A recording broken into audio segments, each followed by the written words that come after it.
মাছিরের ওই পাঠশালাতে কোকিল। মানিকচক যুব সংঘের প্রতিষ্ঠা দিবস উপলক্ষে রক্তদান শিবির ও সাংস্কৃতিক অনুষ্ঠান সম্পন্ন হলো।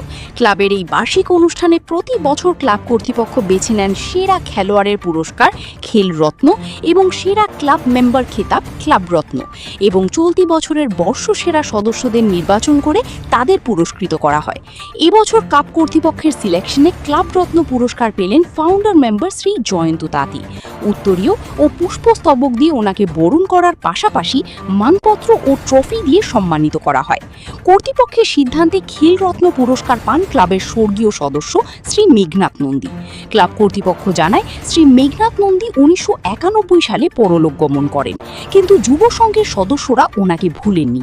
যুব সংঘের ডিউস ক্রিকেট টিম ওনারই হাত ধরে মানিকচকে প্রতিষ্ঠিত হয়েছিল 1980-র দশকে, এবং তৎকালীন সেই ক্রিকেট টিম মালদা জেলায় বেশ সুনাম অর্জন করেছিল। ওনার সম্মানে তার পরিবারের হাতে মানপত্র ও ট্রফি তুলে দেন ক্লাব কর্তৃপক্ষ।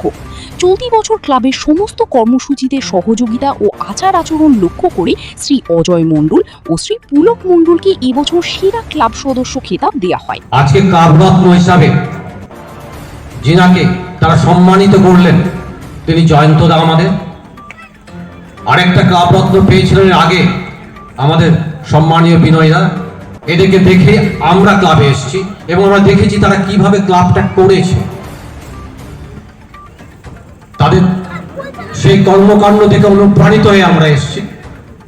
এটা ঘটনা, অতীতকে থেকে অনুপ্রাণিত হতেই হয়, এবং এখন আমরা ভাইয়েরাও বা ভাইপোরাও যারা ক্লাব করছে তারাও যে অনুপ্রাণিত হয়ে আছে, সত্যি এটা ভালো লাগছে। আর খেলরত্ন হিসাবে যাকে দেওয়া হয়েছে সে স্বর্গীয়, 1991 সালে তিনি মারা গেছেন, সেই মেঘনাথ নন্দী মহাশয়। এখানে কেউ অনেকেই তাকে চিনবেন না। আমাদের ক্লাব সেক্রেটারি যে দেবু আছেন তার কাকা, এবং আমার মনে আছে তখন আমি ছোটই ছিলাম, খুব বড় হয়নি, সেই মনে হয় 84-85 ওই সালে উনি একটা ক্রিকেট টিম করেছিলেন। তখন ডিউস বলে খেলা হতো এখানে। ডিউস বল দেখে আমরা একটু ভয় পেতাম, কিন্তু উনি সাহস জুগিয়েছিলেন এবং আমাদের নিয়ে একটা টিম তৈরি করেছিলেন, একটা জুনিয়র টিম তৈরি করেছিলেন।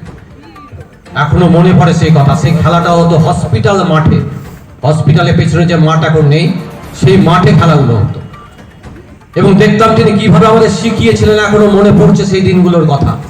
এবং একটা শক্তিশালী ক্রিকেট টিম করেছিলেন। যদিও মানিকচক এলাকায় ফুটবল আলাদা একটা স্থান ছিল, তার মাঝখানেও সেই সময় তিনি ক্রিকেট একটা চল চালু করে দিয়েছিলেন। এবং আমরা গর্বের সাথে বলতে পারি যে সেই সময় আমরা এই রুরাল এরিয়ায় অন্যতম সেরা ডিউস টিম হয়েছিলাম। তিনি অকালে 1991 সালে মারা গেছেন, এবং তার স্মৃতিতে আমরা পরপর 3 বছর মেঘনাথ নন্দী টুর্নামেন্ট করেছিলাম। স্বর্গীয় মেঘনাথ নন্দীর স্মৃতিতে আমরা টুর্নামেন্ট করেছিলাম, এবং সেই টুর্নামেন্ট আমাদের এখনো মনে আছে। এলাকায় অন্যতম সেরা টুর্নামেন্ট আমরা করেছিলাম পরপর 3 বছর। আমরা সেই সময়, এখন তো অনেক ড্রেস, সেই সময় প্রথমে আমরা ওই সাদা ড্রেস আনিয়েছিলাম। এই এলাকার ভালো ভালো টিম সবকে আমরা খেলিয়েছিলাম। এবং এখনকার যারা ইয়াং আছে তারা জানবে, সেই সময় সাইড স্ক্রিন থেকে আরম্ভ করে ড্রিঙ্কসের ব্যবস্থা থেকে আরম্ভ করে সেই সময়গুলো এলাকার লোক ভাবতে পারেনি, আমরা সেটা কিন্তু করেছিলাম। মেঘনাথদা, সত্যি কথা কি আমরা সত্যি ভুলে গেছি, মেঘনাথদাকে ভুলে গেছিলাম। ক্লাবের এই তরুণ যারা আছে তারা যে মেঘনাথদাকে আবার এই যে উঠিয়ে নিয়েছে, আমাদের মনে পড়িয়েছে, এই জন্য সত্যি তাদেরকে আমি ধন্যবাদ জানাই। আমি একটু আবেগে চলে গেছি, কারণ সেই সময় আমি সক্রিয় একটা প্লেয়ার ছিলাম।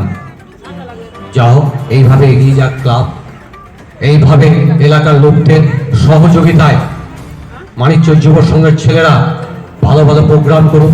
এই যে খুদে খুদে বাচ্চারা প্ল্যাটফর্ম পাচ্ছে সেটা যেন পায়, কারণ এইসব অনুষ্ঠান হলে আমাদের এখানে যে উঠতি ছেলেমেয়েরা আছে যারা শিখে বিভিন্ন কিছু, তারা একটা যে প্ল্যাটফর্ম মানিকচক যুব সংঘ করে দিচ্ছে, এটাও কিন্তু একটা ব্যাপার।